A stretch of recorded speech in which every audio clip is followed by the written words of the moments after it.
Hi friends, मैं प्रियंका। मैं आपसे सीटेट के फर्स्ट पेपर बाल विकास शिक्षा शास्त्र से कुछ महत्वपूर्ण बातें शेयर करूंगी जो एग्जाम के लिए बहुत इम्पोर्टेंट होगा। तो इससे पहले हम बुद्धि निर्माण एवं बहुआयामी बुद्धि में कुछ बातें शेयर की थी, जिसमें हम क्रमिक सिद्धांत में कुछ वैज्ञानिकों के सिद्धांत के बारे में जाने थे। आज हम उससे आगे बढ़ते हुए वर्णन का क्रमिक महत्व सिद्धांत के बारे में जानेंगे। बर्ट 1949, वर्णन 1960, हम्फ्रेड 1962 तथा कैटल 1971 आदि मनोवैज्ञानिकों ने स्पीयरमैन के जी कारक सिद्धांत के तत्व, थ्रस्टन के समूह कारक के तत्व तथा बहुकारक सिद्धांत के तत्वों को एक साथ मिलाकर बुद्धि का एक नए सिद्धांत का प्रतिपादन किया, जिसे पदानुक्रमिक सिद्धांत की संज्ञा दी गई। पदानुक्रमिक सिद्धांत में बुद्धि की तुलना एक पिरामिड से की गई, जिसमें बुद्धि के भिन्न भिन्न तत्वों या कारकों को एक पदानुक्रम के रूप में व्यक्त किया गया। पिरामिड के सबसे ऊपरी भाग यानी पदानुक्रम के सबसे ऊपर स्तर पर स्पीयरमैन के जी कारक सिद्धांत को रखा गया, जिसकी जरूरत सभी तरह के बौद्धिक या मानसिक कार्यों को करने में होती है। पदानुक्रम के दूसरे स्तर पर थ्रस्टन के समूह कारक के समान दो विस्तृत समूह कारक होते हैं, एक शाब्दिक शैक्षिक कारक तथा दूसरा व्यवहारिक यांत्रिक कारक। फिर इस दो प्रमुख कारकों में बांटा गया, जो गिलफोर्ड के बहुकारक के समान है। जैसे शाब्दिक शैक्षिक कारक को शाब्दिक कारक, संख्या कारक में बांटा गया, उसी तरह व्यवहारिक यांत्रिक को यांत्रिक कारक, दैक्षिक कारक, मैनुअल कारक आदि में बांटा गया। आगे विश्लेषण करके इन कारकों को भी छोटे छोटे उपकारकों में बांटा जा सकता है। पदानुक्रम सिद्धांत के निम्नतम स्तर पर स्पीयरमैन का यश कारक होता है, जिसके द्वारा एक ऐसी क्षमता का बोध होता है जिसकी जरूरत सिर्फ एक विशेष मानसिक कार्य में होती है। बुद्धि के पदानुक्रम सिद्धांत में बुद्धि को एक ऐसे पदानुक्रम मॉडल के रूप में व्यक्त किया गया है जिसका आकार एक वंश वृक्ष के समान होता है। जी कारक सबसे ऊपरी सतह पर, एस कारक सबसे निचली सतह पर तथा अन्य संकीर्ण समूह कारकों को इन दोनों के बीच रखा गया। अब ये था हमारा वर्णन का क्रमिक महत्व सिद्धांत। अब हम गिलफोर्ड के बुद्धि की संरचना का प्रतिमान के बारे में जानेंगे।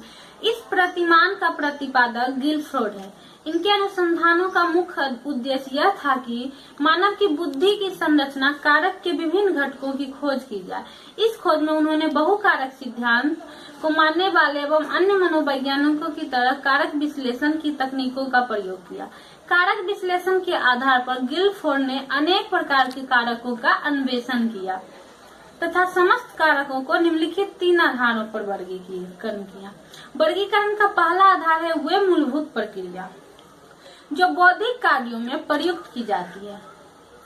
इस आधार पर 5 प्रकार की बौद्धिक योग्यताओं को वर्गीकृत किया गया। दूसरे शब्दों में इसके अंतर्गत बौद्धिक योग्यताओं के 5 प्रमुख समूह रखे गए, जो निम्नलिखित है। सबसे पहले संज्ञान, इसका तात्पर्य है खोज, पुनः खोज या पहचान की क्षमता। संज्ञान मतलब खोज होता है।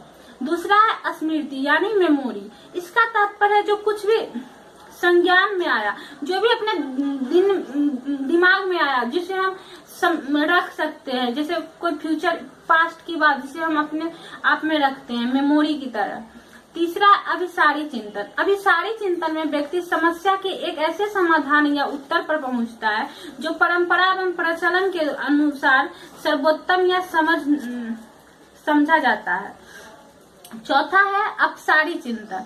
अपसारी चिंतन प्रक्रिया में व्यक्ति अनेक दिशाओं में अनेक मार्गों से विभिन्नता के साथ समस्या का समाधान निकालता है। ये समाधान अद्वितीय, मौलिक तथा नया होता है, जिसे अन्य लोग सही मान भी सकते हैं और नहीं भी मान सकते हैं। पांचवा है हमारा मूल्यांकन।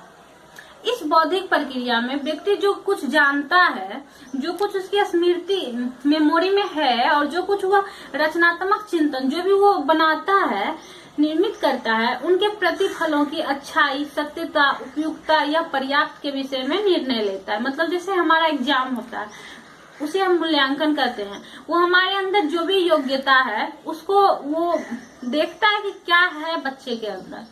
दूसरा कारक है, कारकों के वर्गीकरण का दूसरे आधार पे विषय वस्तु है जिनसे बौद्धिक क्रियाएं संबंधित है। गिलफ्रोड ने इस वर्गीकरण में 4 प्रकार की विषय वस्तु का उल्लेख किया है जो निम्न प्रकार से है। सबसे पहले अकृत्यात्मक। बौद्धिक वस्तुओं के इस वर्गीकरण में वे सामग्रियां आती है जो मूर्त होती है तथा जिनका प्रत्यक्षीकरण हम अपने इंद्रियों की सहायता से करते हैं। हमें पता है कि 5 प्रकार की इंद्रियां होती है, आंख, नाक, कान, जीभ, त्वचा।